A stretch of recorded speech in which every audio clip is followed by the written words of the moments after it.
שלום לכולם, היום אני רוצה להראות לכם איך בעצם אני לוקחת את אישור, את נתוני העסקה של משרד החינוך בשביל הקנווה.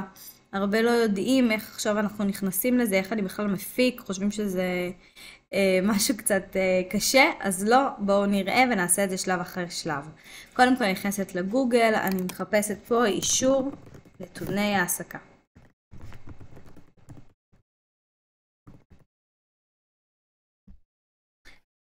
ישר עולה לי פורטל עובדי הוראה, הפקת אישורים, אני נכנסת.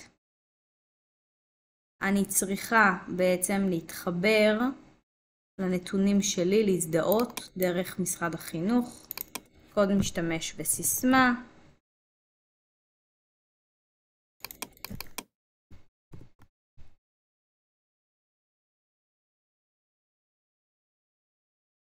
ואני נכנסת.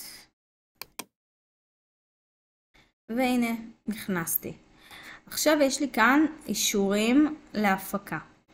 אני בוחרת את האישור נתוני העסקה. בדרך כלל לוקח לו 10 דקות, הנה אני לוחצת על הפקת אישור. והנה, לוקח לו בערך 10 דקות עד שיהיה אפשר להוריד אותו. ברגע שיהיה אפשר להוריד אותו, יש לי כאן את החץ של ההורדה, ואני מורידה למחשב, וזהו, יש לי אישור נתוני העסקה עם הפרטים העדכניים שלי, שאותו אני שולחת אל הקנווה. בהצלחה!